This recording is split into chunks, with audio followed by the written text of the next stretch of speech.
While award-winning thought leader and strategist John Kotter is most well known for his book Leading Change, his book A Force for Change puts forth a powerful framework that differentiates between leaders and managers. A summary of his book can be found in a 1990 HBR article, What Leaders Really Do. In this article, Kotter unpacks his extensive research on the key differences between leaders and managers. Fundamentally, leaders function at a generally higher strategic altitude than managers. While both engage at the visionary, strategic, and tactical levels, the proportion of time engaged in each level is typically different. As we look at the diagrams, we first notice that leaders engage significantly at the visionary and strategic levels. They have some engagement at the tactical level, but not in comparison to the other two levels. For leaders, it's important to paint the picture of a visionary future, as well as craft a strong strategy that will move the organization forward. For managers, we see that they do have some visionary engagement, but more at the strategic and tactical levels. Managers need to inspire leaders towards the preferred future, but they're more engaged in strategy making and execution at the strategic and tactical levels. Unfortunately, there are a few leaders and managers who almost defy the definitions and spend almost all their time in engagement at the tactical level. Here are Kotter's distinctions between leaders and managers in matched pairs. Setting a direction, leaders, versus planning and budgeting, managers. Aligning people, leaders, versus organizing and staffing, managers.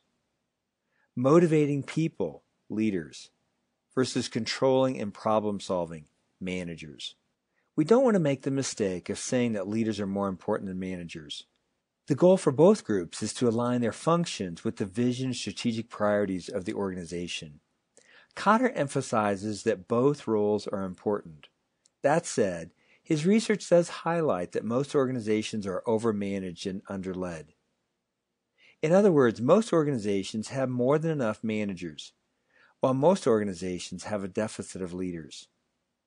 Kotter emphasizes that this becomes even more acute in times of high change, since leaders are more important than managers in times of high change.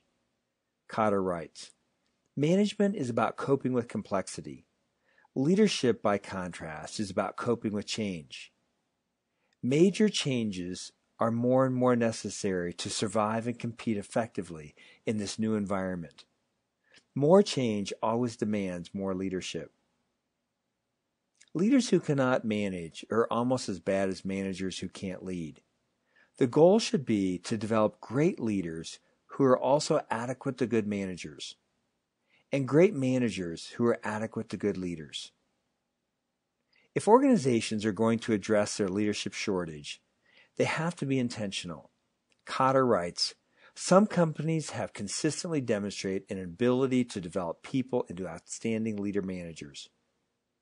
Recruiting people with leadership potential is only the first step. Equally important is managing their career paths and patterns. Individuals who are effective in large leadership roles often have a number of leadership experiences that are important and developmental. We are well served when we are intentional about several things, helping every employee to assess and understand their leadership and management capacities.